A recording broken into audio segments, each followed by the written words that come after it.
តម្លៃហាងឈាមមាសបានស្ទុះងើបឡើងទៅលើខ្លាំងកាលពីយប់មិញបន្ទាប់ពីចេញផ្សាយទៅនៅសេដ្ឋកិច្ចរបស់សហរដ្ឋអាមេរិកបើកអ្នកនេះទិញលក់ហាងឈាមមាសឥឡូវនេះលោកអ្នកនឹងទទួលបានការបណ្ដុះបណ្ដាលនិងការប្រឹក្សាពីអ្នកជំនាញព្រមទាំងក្លាយជាសមាជិកនៅក្នុង Channel VIP ដែលគិតថ្លៃ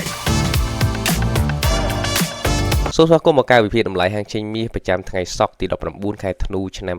2025យើងឃើញថាតម្លៃហាងឈាមមាសគឺមានការស្ទុះងើបឡើងខ្លាំងកាលពីយប់មិញបន្ទាប់ពីចេញផ្សាយនៅទិន្នន័យសន្ទុះតម្លៃទំនិញប្រើប្រាស់របស់សហរដ្ឋអាមេរិកឬក៏គេហៅថាជាទិន្នន័យអតិផរណាបានបង្ហាញថាទិន្នន័យអតិផរណាបានធ្លាក់ចុះពីកម្រិត 3% មកត្រឹមកម្រិត 2.7% វិញបាទដែលជាហេតុអាចនឹងជំរុញឲ្យធនាគារកណ្ដាលសហរដ្ឋអាមេរិកកាត់បន្ថយអត្រាការប្រាក់បន្ថែមទៀតនៅក្នុងខែមករាឆ្នាំ2026ខាងមុខនេះយើងមកមើលតម្លៃហាងឈាមមាសនៅក្នុងថ្ងៃសុក្រនេះទាំងអស់គ្នាថាតើនឹងមានការងើបឡើងទៅលើបន្តបន្ថែមទៀតឬក៏អាចនឹងមានការធ្លាក់ចុះមកវិញហើយកម្រិតណាខ្លះយើងអាចធ្វើការជួញដូរបានតើបងប្អូនយើងចូលទៅមើលការវិភាគទាំងអស់គ្នាមិនអញ្ចឹងសម្រាប់តម្លៃហាងឈាមមាសនៅក្នុងថ្ងៃនេះគឺខ្ញុំបានបែងចែកជាកម្រិតទាបកម្រិតខ្ពស់បាទកម្រិតទាបគឺយើងធៀមទិញកម្រិតខ្ពស់ធៀមលក់ចុះមកវិញបាទចឹងសម្រាប់កម្រិតទាបរបស់យើងគឺមាន2កម្រិតដែលមានទី1គឺនៅតំបន់4300ទៅ4313ដុល្លារក្នុង1អោនហើយកម្រិតទាបទី2គឺនៅកម្រិត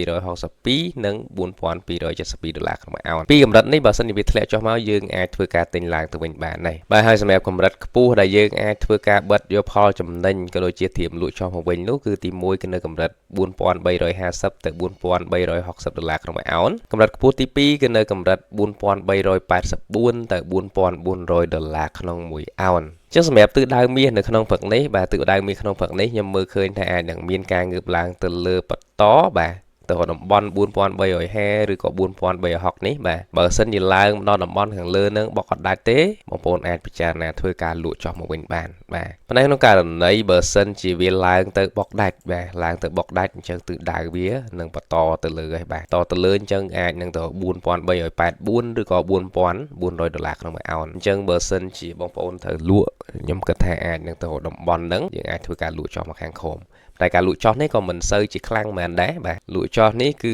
លក់ចោះក្នុងរយៈពេលខ្លីដែរទេប៉ុន្តែយ៉ាងណាមិញខ្ញុំនឹងអាប់ដេតបងប្អូនបន្ថែមទៀតនៅក្នុងក្រុមរបស់យើងអញ្ចឹងសម្រាប់ការវិភាគរបស់ខ្ញុំនៅក្នុងថ្ងៃនេះគឺខ្ញុំនៅតែមើលឃើញពីការទិញឡើងទៅលើដដែលសម្រាប់តម្លៃហាងឈាមមាសបាទព្រោះដោយសារតែទិន្នន័យសេដ្ឋកិច្ចអាមេរិកអត់ល្អហើយលុយដុល្លាររងសម្ពាធអញ្ចឹងគឺមាសយើងនៅតែមើលឃើញពីផលវិជ្ជមាននៃការទិញបាទអញ្ចឹងសម្រាប់បងប្អូនដែលចង់បើកគណនីទិញលក់ហាងឈាមមាសបាទបងប្អូនអាចតាក់ទងមកកាន់លេខទូរស័ព្ទនៅក្នុង caption ខាងលើហើយសម្រាប់បងប្អូនដែលចង់សិក្សាស្វែងយល់អីក៏អាចតាក់ទងមកបានដូចគ្នាយើងមានវគ្គបង្រៀនក៏ដូចជាមានវីដេអូបង្រៀនផងដែរអញ្ចឹងថ្ងៃនេះខ្ញុំមានប៉ុណ្្នឹងទេបាទសូមអរគុណសូមគោរពលាបើកគណនីទិញលក់ហាងឈាមមាសឥឡូវនេះលោកអ្នកនឹងទទួលបានការបណ្ដុះបណ្ដាលនិងការប្រឹក្សាពីអ្នកជំនាញព្រមទាំងក្លាយជាសមាជិកនៅក្នុង Channel VIP ដែលគិតថ្លៃ